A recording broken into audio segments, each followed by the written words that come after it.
The French doors between the two rooms were removed to create a two-layered room. About 20 people were waiting for the food to be brought to them. In the pond, carp were watching them. Today is my nephew's birthday party. All the relatives gathered to celebrate his birthday. To my surprise, today's menu was curry. This was my nephew Dylan's request. For some reason, my mother-in-law made me and my sister-in-law, Ruby, carry the other dishes. She said she would bring the curry later. After a while, my mother-in-law put the curry in front of me. She knew that I didn't like curry, so she intentionally served it in a large portion. Besides, it looked darker than other people's curry. My mother-in-law grinned with a nasty look on her face. Just then, a doorbell rang and fortunately, a delivery service came. My mother-in-law and I had ordered some gourmet food. She went to the front door with delight. Now, I went to the kitchen with a curry dish and put half the curry back in the pot. Then I hurry back to the table. After a while, my mother-in-law came back and looked at my plate and asked me how I was doing. Something is wrong. My nephew was absorbed in the curry and rice. Another plate. I'll go. My mother-in-law said nothing. The nephew ate his second bowl of curry and rice with relish. At that moment, Dylan, who had been shoveling down the curry, suddenly suffered and spit out the curry. What's wrong? Dylan! My mother-in-law, who was watching the scene, turned pale. Why did Dylan eat it? I shivered as I heard her exclaiming, "Why did you eat it?" I was shaking in my boots as I realized that there might have been something in that black curry. I was filled with rage. I swore to myself that I would find the proof and take revenge on my mother-in-law someday. I am Amy, a 29-year-old junior high school teacher in my hometown. I will soon be a woman in her 20s. When I was 24 years old, I attended a high school reunion and met my husband Ken, who had come to pick up his sister, a classmate. My husband was 31 years old at the time. Ken, who was 6 years older than me, seemed very calm. I was attracted to him because I felt that his gentle, fast-paced personality was somewhat similar to my own. My husband also seemed to think I was charming and cute, and we hit it off right away. My husband works at a business hotel in a neighboring town, and his job requires him to work many night shifts, which makes his life irregular. Ken, a laid-back and carefree person, was not interested in living alone and lived with his parents. Since I was also living with my parents, I had nothing to do with housework, and I was always busy with work every day. We were both looking forward to settling down soon, so about 6 months into our relationship, we decided to get married. When I went to my husband's house to greet him at his wedding, my mother-in-law treated me to a home-cooked meal. Both my mother-in-law and father-in-law seemed to like me. We greeted each other's parents and got married without any problems. One day, I visited my parents' home for the first time in a long time. My mother-in-law said to me, "Hey, Amy, are you thinking of having children?" I was surprised and stunned at the sudden remark. My mother-in-law raised an eyebrow when she heard my honest answer, "Children?" My mother-in-law raised her eyebrows when she heard my honest answer, "We just got married, and I haven't thought that far ahead." "Oh, really? I hope to have a child someday." I felt sorry for my mother-in-law who looked a little depressed. Then, my mother-in-law said something surprising again. "Hey, Amy, if you want, would you like to live with us?" "Oh, you want to live with us? Even if you don't think about having children now, you might have children eventually, right? If we live together at that time, Amy won't have to quit his job and I will take care of the housework, and I will be able to see my grandchildren every day and be happy when the house is brightened up. We're all in a good place, aren't we?" Ken's house is an old-fashioned mansion. It has a small pond in the garden. It had been remodeled in a modern style, so even if we moved in together, we would have enough space to maintain our privacy. I was a little worried, but I agreed to move in with them, thinking that I would be able to keep my privacy and have a child to play in the yard in the future. So, the conversation proceeded smoothly, and we started living together at my parents-in-law's house. Life with my in-laws was more comfortable than I had expected, and we had a happy honeymoon. However, we had a big problem. 3 years had passed since our marriage, and we still could not have children. I'm home. When I came home, my husband, who had been home all day on his day off, appeared stealthily from the back of the house. "Amy, why don't you go to a fertility clinic and see what they can do for you?" My mother referred me. "Yes, that's good. I was also concerned about that. I was also concerned about my inability to have children, so I thought it would be a good opportunity. On Ken's Saturday off, we took a cab in the morning to a hospital famous for its fertility treatments. What would you do if you were told that your body was incapable of having children? I asked my husband, anxious and fearful. He said, "Well, I don't know." Well, at that time, no matter which of us is the cause of the problem, we will both give up. Of course, I would love to have a baby, but I'm not obsessed with that. As long as I can be with you, that's all that matters to me. He held my hand and smiled at me. I know, thank you. I feel the same way.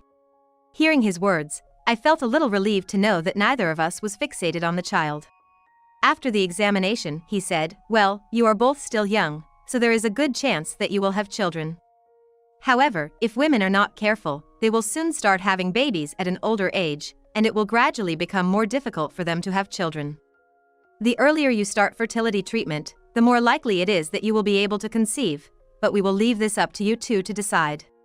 We weren't in a hurry to have children, but I will be having a baby at advanced age soon." It was an indescribable, complicated feeling. The ride home was quiet. There is a good chance of conceiving a child, but fertility treatment is the best way to make the most of that possibility. I do not want to have a child at all costs. Besides, I am busy with work every day, and if it takes time to go to the hospital, I am not sure if I will be able to take that much time.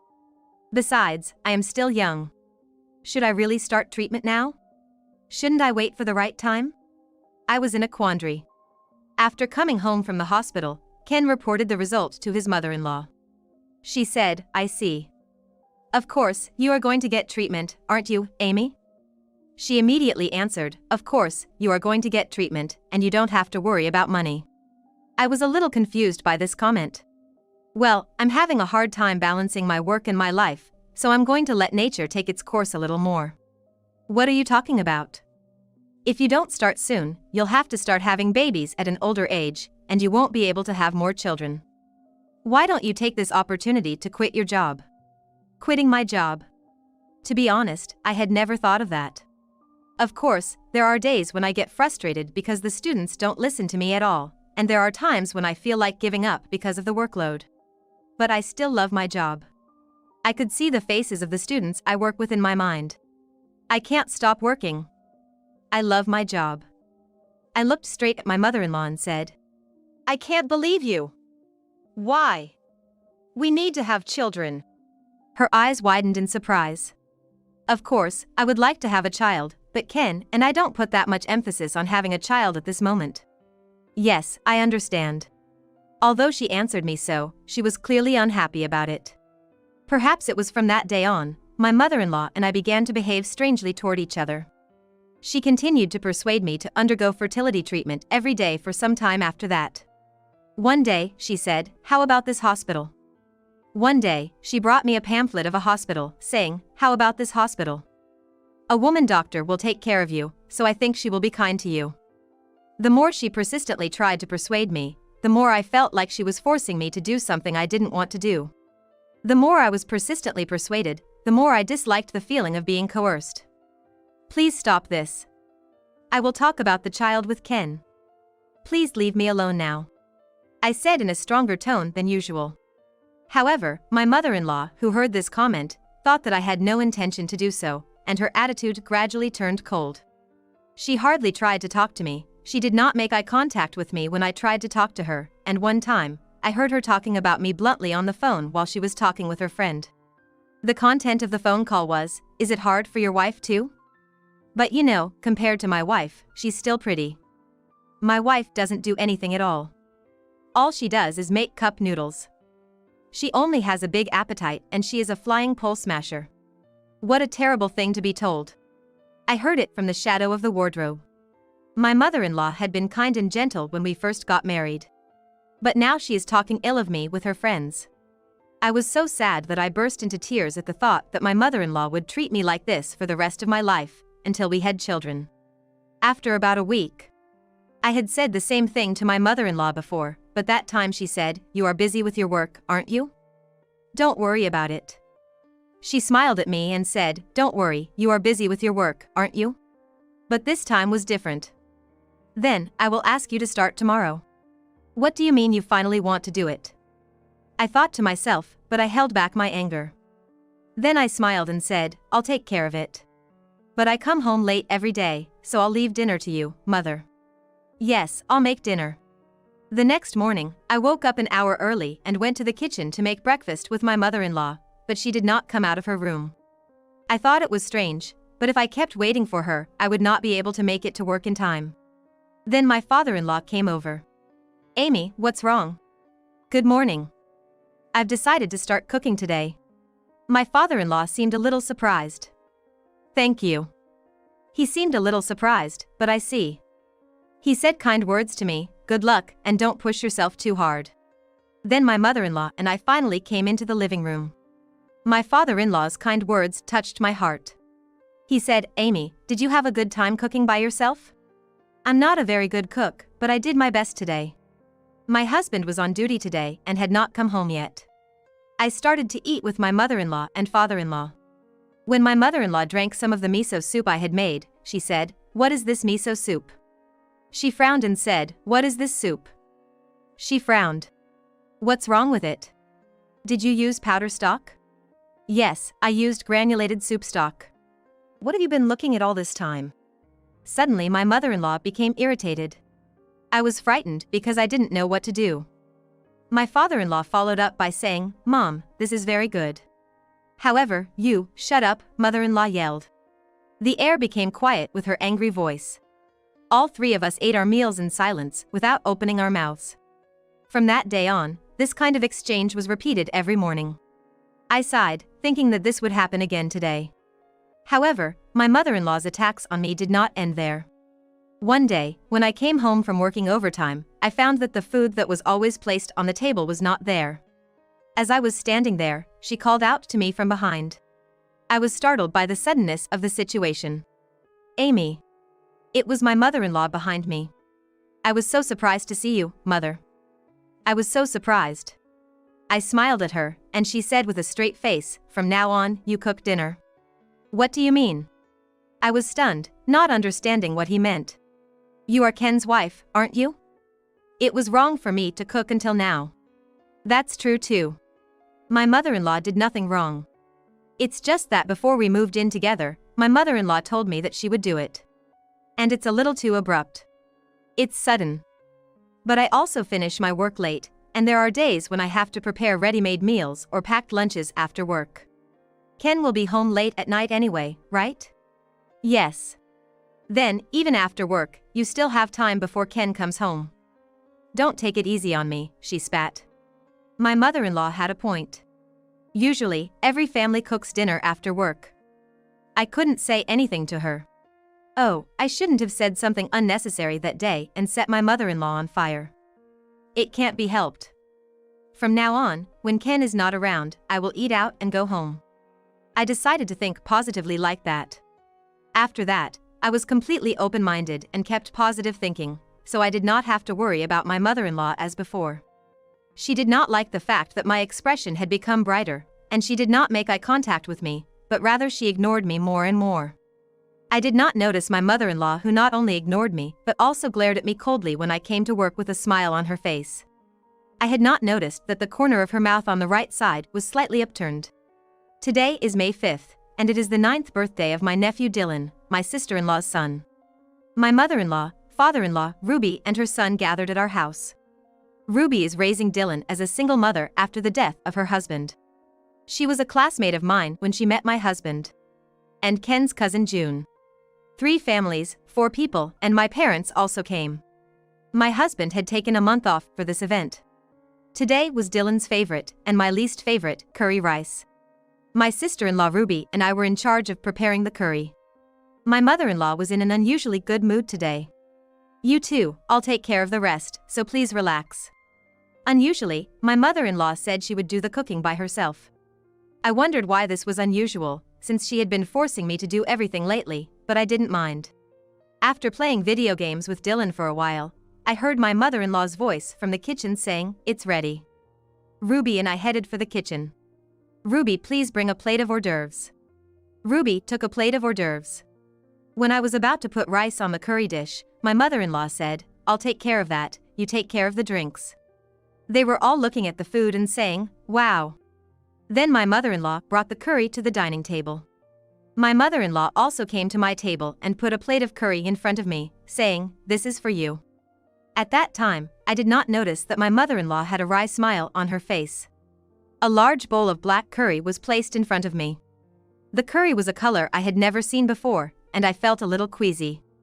Just then, the doorbell rang. "Oh, you're early." It seemed that the delivery man had brought some gourmet food ordered by mail order. My mother-in-law scurried happily to the front door. Now. I returned to the kitchen with the curry dish and put half of it back in the pot. I took the lighter curry dish back to the table. My eyes met my father-in-law's for a moment. Thinking it was a bad idea, I hurriedly said, "I have reduced the quantity a little to lose weight," to which he laughed and said, "I am not that fat." After a while, my mother-in-law came back and stared at my plate. I was afraid that she might notice me, but apparently she did not. My nephew is a big guy. And he loves wrestling. In no time at all, he had finished his first bowl. "Another round. Oh my. You eat a lot. Curry is my favorite food." Dylan opened his big mouth and took his second drink, which he suddenly spit out. He began to suffer in agony.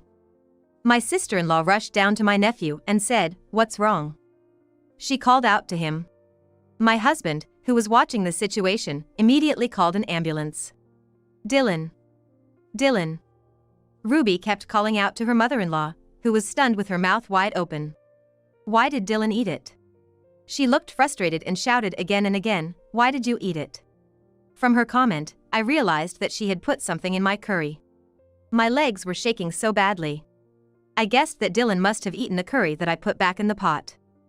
This made sense of my mother-in-law's unusual expression today. Ruby and Diane also rode in with the paramedics. Since we did not have our own car, we decided to take a cab with me to the emergency room later. My husband sat in the passenger seat and my father-in-law and I in the back seat, but my mother-in-law did not come easily. Mom is late. What is she doing at a time like this? I thought to myself. Ken, I'm going to pick up your mother. I headed for the kitchen, my footsteps trailing behind me. As I approached the kitchen, I heard a noise. I crouched down at the corner of the entrance to the kitchen from the hallway, peered silently inside, and winced. There, I saw my mother-in-law washing a curry pot with a terrible look on her face. Her legs were hunched over and steam seemed to be coming out of her head. It was not the usual mother-in-law. She looked like a devil in disguise. There was no more curry inside. They must have thrown it away in the toilet or in the drainage ditch. I was too frightened to speak to my mother-in-law, who was desperately trying to hide the evidence, even though my nephew had been brought to the hospital in such a state. I couldn't move my legs to go back to the house. Meow. I heard the neighbor's cat's voice from outside behind me. My mother-in-law glanced at me and our eyes met. My mother-in-law pretended to be calm when she noticed my presence. Hey, Amy, I thought I'd clean up a little before we go. I see. My hands were shaking uncontrollably. I tried to keep my composure so that she would not notice, and somehow I got up and said, "Shall we go, Mother?" I looked at my mother-in-law's hand was shaking. You're late. I had to clean up a little, otherwise the smell would get on the wall. I was afraid of what was to come, thinking that the smell would not seep into the walls just because I left the curry pot unattended. We're here. We arrived at the hospital in about 15 minutes. It was a large general hospital. It was now 7 p.m. We entered through the emergency entrance. I followed the directions given by the security guard to the ICU. A nurse, a little younger than me, approached me. Are you a member of Dylan's family? Yes, I am. Please wait here for a moment. We were led to a bench a short distance away. There were 3 black plastic sofas arranged in a U-shape that could accommodate about 4 people. Where is Ruby? She must be with Dylan. When I looked at my mother-in-law, her eyes were darting about. There was something obviously wrong with her. After about 10 minutes, Ruby came in with a sad face. How is Dylan doing? He just finished his examination and is having his stomach washed. I knew it was curry. I wondered if it was my imagination, but I thought I saw my father-in-law looking at me with a sideways glance for a moment. If there had been something in the curry, he would have suspected me. But I had no motive. No, there is a motive if you force yourself to look for it. A wife who can't have children might be jealous of her sister-in-law's children and try to kill him. If so, there is a stronger motive for my mother-in-law to kill me. What should I do? That's not what you should worry about now. You have to be strong, I said to herself. Then Ruby muttered, it's just like with her. I looked at Ruby in surprise. What do you mean by that, man? My dead husband. I had heard from my mother-in-law that he died of cancer. Did he die in this hospital? The hospital was not here, but St. Mary's Hospital. The similarity is in the symptoms. It wasn't cancer? I had never heard any more details about Mr. G's death, because all the family members did not want to talk about him. No, it wasn't. What? There was sulfuric acid in the stew. What do you mean? That day was Dylan's kindergarten field day. We had dinner at my parents' house in the evening. It was his favorite stew next to curry. But only his stew had it. I was so excited to see him. So everyone didn't mention it. Was it in today's curry? I wonder if it will continue. I looked at my mother-in-law. She was staring at the wall. She looked as if she was holding something back. She was probably trying not to get upset. Did his work go well? About half a year before the incident happened, the company went bankrupt. Since then, he had been sleeping at home every day. I didn't realize that. After that, he was just collecting unemployment insurance. He never told me what he was going to do. Ruby started working around that time, too. There were times when Ruby and Mom argued. This comment from my father-in-law convinced me that Ruby's husband had been murdered by my mother-in-law. After a while, the nurse came to me. Please come this way, everyone. We proceeded to the examination room. The elderly doctor turned to us and said, rest assured, he has been saved. Everyone shouted and cried with joy. I looked at my mother-in-law, who was also crying. It must have been because she did not have to kill Dylan. Sulfuric acid was detected in his stomach. Everyone looked at me as if they knew it. My mother-in-law looked down. I asked my mother-in-law, Mother, do you know anything about this? My words made everyone gasp. Amy, that can't be true. My husband stopped me, so I could not pursue the matter any further. My mother-in-law was staring at me with dead eyes. After that, all my relatives were summoned by the police for questioning. I could not forgive myself for the fact that I had almost been killed. I desperately thought about what I should do to avenge my mother-in-law. I came up with the idea of spreading rumors throughout the town. I decided to spread the rumor by talking to my students. The next day, I told the students at the junior high school where I worked about the incident. Hey, what do you guys think? My mother-in-law is definitely suspicious. The students were amused by the story and seemed to be telling their families about it at home. Perhaps because of that, our neighbors also started to gossip that my mother-in-law was the culprit. Shame, shame. I was seen every time I went out with my mother-in-law. One day, when my mother-in-law went to her favorite flower shop, the moment she made eye contact with the owner, he closed the shutters and she was not allowed to go inside. Perhaps it was my mother-in-law's imagination, but even the stray cats in the neighborhood seemed to run away when she approached them. As she spent such days, my mother-in-law seemed to start worrying even about the sparrows running away as usual. She seemed to be mentally trapped. It was obvious that my mother-in-law was gradually losing weight due to the stress. After about a month, Dylan was safely discharged from the hospital. Now he is showing his naughty side again. On the other hand, my mother-in-law aged like a different person within a month. Sometimes she stares off into the distance by herself and smiles wanly. Her spirit seems to have been damaged. One Sunday, the doorbell rang. I looked through the peephole and saw two heavy-looking middle-aged men in suits. Behind them were a couple of policemen wearing gloves. I opened the door to see if they were there. One of the suits pulled out a pocketbook from his chest and showed it to me. We are from the police. I had seen this scene many times on TV. It was detectives. The other suit spoke. I'm sorry about what happened. Huh. We're here today to search your house. We would like to take a look at your house now. We would have done it sooner, but it took a while to get the warrant. At that moment, a group of uniformed police officers entered the house. My father-in-law and husband were out playing golf. My mother-in-law was sitting in the back room watching TV. After a while, a voice came from the kitchen. "Isn't this it?" The kitchen was noisy. I went to the kitchen. And I rolled my eyes. In the plastic bag in the officer's hand was a 50-centimeter long battery refill. Where was it? I turned up the bottom board here. The policeman pointed to an underfloor storage space near the kitchen door. That's where my mother-in-law keeps her pickles. Usually the bottom plate was not visible because it was full of jars. The bottom plate was removed, and I could see wet soil at the bottom of the bottom plate. That must be what sulfuric acid is. When my mother-in-law heard these words, she emerged from the back of the house and suddenly uttered a strange noise, then fainted. "I would like you to come to the station." My mother-in-law frankly admitted that she had committed the crime. The same thing happened to Ruby's husband. She had obtained the battery refill at a nearby home improvement center. Later, a psychiatric evaluation revealed that she had a mental disorder, and she was admitted to a mental hospital. 2 years later, it was decided that my mother-in-law would be discharged from the hospital. My mother-in-law became a different kind of person from before. It seems that she had a mental disorder since the time of the incident with Ruby's husband. She is still on probation and there are still rumors in the neighborhood, but she is very sorry for what she did and always repeats, "Amy, I'm sorry about that time."